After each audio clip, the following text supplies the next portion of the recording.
अभी तक हमने अल्फ़ाबेट में हुरूफ में कितनी तरीके से पढ़ना चाहिए वो सीखा है। तो कितने तरीके से पढ़ता है अल्फ़ाबेट को, किसी भी हुरूफ को कितने तरीके से पढ़ेंगे। जैसे अभी यहाँ मैंने दाल और आइन लिखा है, तो दाल को अपन कितने तरीके से पढ़ सकते हैं। आइन को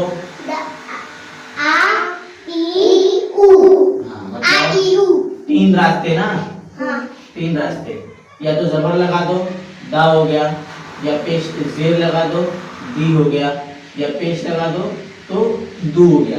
ये तीन रास्ते हैं। इसी तरह आइन के पास भी तीन रास्ते, जबर जेर पेश, आ ई उ, है ना। ये पूरा पूरा होगा ना। अब आप लोग पढ़ने वाले छोटी सी दाल के बारे में,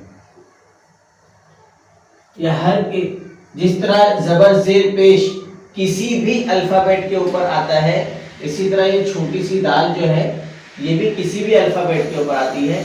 और इस छोटी सी दाल का नाम पता है वो क्या है? जज़म। क्या नाम है? जज़म। क्या नाम है? जज़म। क्या नाम है? जज़म। ये छोटी सी दाल का नाम क्या है? जज़म। जज़म। एक और नाम है इसका, जैसे दो नाम होता है ना किसी किसी का, गुड्डू भी होता है, सलमान भी होता है, एक ही बंदे का नाम है ना। गुड़िया भी है और मान पड़ा मैमूना भी नाम है ना। इसी तरह इसका दो नाम है, एक तो नाम क्या है जज़म, दूसरा नाम क्या है? मुझे भी इधर है।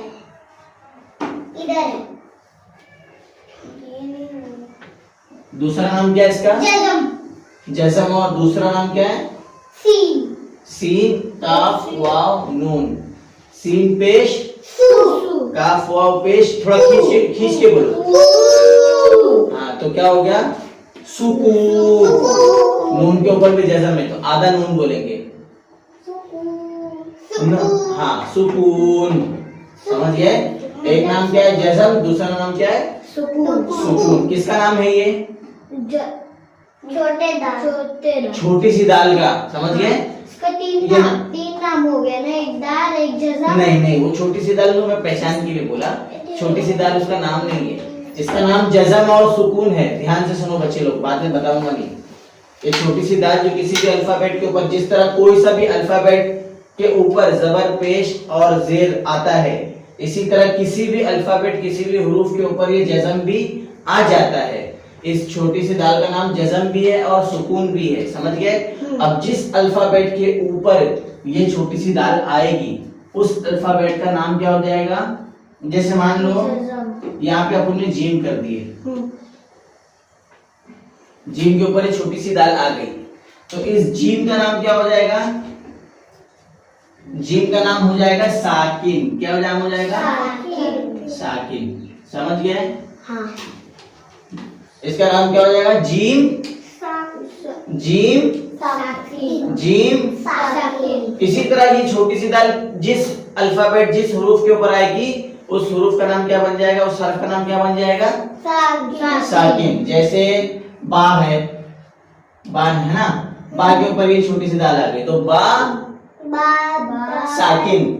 बा साकिन। ता के ऊपर आ गई तो ता साकिन। या के ऊपर आ गई तो या साकिन। बात समझ में आ गई? हाँ। समझ में आ गई बेटा बात? जिस भी अल्फाबेट के ऊपर ये जज़म आएगी, ये छोटी सी दाल जिसको अपन जज़म भी बोलते हैं और सुकून भी बोलते हैं, तो उस अल्फाबेट को क्या बना देगा? इसका नाम क्या रख देगा? दूसरा, एक तो जीम नाम है ही इसका, है ना, एक जीम नाम है, और दूसरा नाम क्या बन जाएगा? साकिन। किसकी वजह से नाम साकिन पड़ा इसका? इस छोटी सी दाल की वजह से। समझ गए? इस छोटी सी दाल ने जीम का दो नाम बना दिया, एक तो जीम है ही है, पहला नाम जीम और दूसरा नाम साकिन। जब तक ये छोटी सी दाल इसके ऊपर है जीम साकिन, ये छोटी सी दाल इसके ऊपर से हट जाएगी तो साकिन भी खत्म हो जाएगा। समझ गए? ठीक। अभी इसको पढ़ने का तरीका, फिर वो वापस जीम। अभी तक इसको अपन ने नाम समझे ना, अभी तक नाम देखे इसका, ठीक है ना। नाम देखे, जज़म सुकून, जिस अल्फाबेट के ऊपर जिस हरफ के ऊपर आएगा उसका नाम साकिन। अब इसका काम क्या है? काम समझो ध्यान से। हम अपने रोज जो जिंदगी हम जीते हैं उसके अंदर हम रोज बार बार साकिन बोलते हैं, लेकिन कभी ध्यान नहीं देते। जैसे दीवार, दीवार क्या है? चारों तरफ दीवार है ना। हाँ। दीवार में हमने जो रा बोला है, रा आधा बोले ना, दीवार छोड़ दिया रा पे लाके, ना उसको रा बनाए, ना री बनाए, ना रू बनाए। पढ़ने का तीन ही तरीका अपन अब तक सीखे, या तो रा बना देंगे, या री बना देंगे, या रू बना देंगे। लेकिन दीवार, दीवार ध्यान दो, दीवार इतने ही करके छोड़ दिए उसको। दीवारों। हाँ, र नहीं बोलते ना अपन, र बोलते क्या, दीवार बोल के छोड़ देते ना। जैसे और दूसरा ले लेते हैं अपन, basket, basket, kit, two two two, ना टा किए, ना टी की, ना टू किए, किट टू, समझिए ना, आधा टी बोले। इसी तरह क्या ले ले, बोर्ड, बोर्ड है ना, ड डा डान डी डू कुछ नहीं किए, सिर्फ हल्का सा ड करके छोड़ दिए, क्योंकि ये छोटी सी जज़म जो होती है ये अधूरी होती है। समझिए, ये बताने के लिए आती है कि वो अल्फाबेट जिसके ऊपर मैं आई हूँ उसको आधा ही पढ़ना है, पूरा नहीं पढ़ना।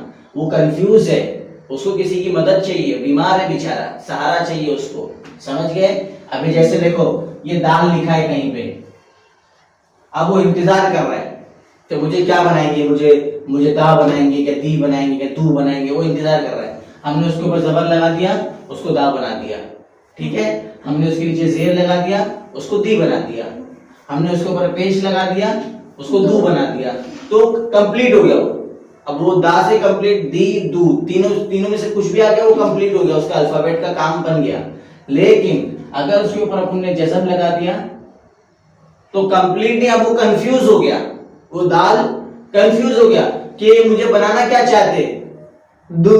अब दल से कहां लेके जाएंगे, दू, दी, दू कहीं नहीं लेके, फिर उसको बताना पड़ता भाई हम दो कहीं नहीं लेके जाएंगे, हम तुमको अधूरे पे ही छोड़ देंगे। जैसे जुनेद, जुनेद, ना उसको दा किए, ना दी किए, ना दू किए, जुनेद। लास्ट में क्या किया अपन ने, जुनेद, छोटा सा दू, बस सिर्फ डी निकाल दिए, समझिए ना, जुनेद।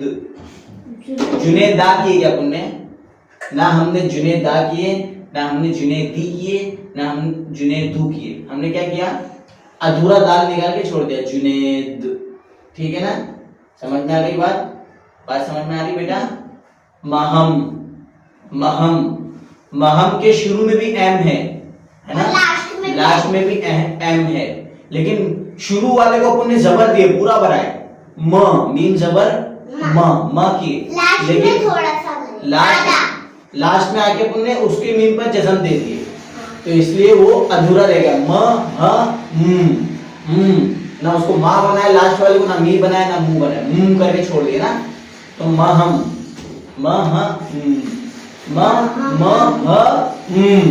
समझ गया ना बेटा। तो लास्ट वाले एम पर अपन ने क्या किया, म पर क्या बना दी, यही जज़म दिए, जिसकी वजह से वो अधूरा हो गया। समझ गई बात समझ में आ गई। हाँ ये वाला ठीक है, इसका काम समझ में आ गया। अब इसको पढ़ते कैसे, इसको पढ़ते हैं इससे पहले जो हर्फ आया है, इससे पहले जो अल्फाबेट आया है उसके साथ मिलाकर पढ़ते हैं।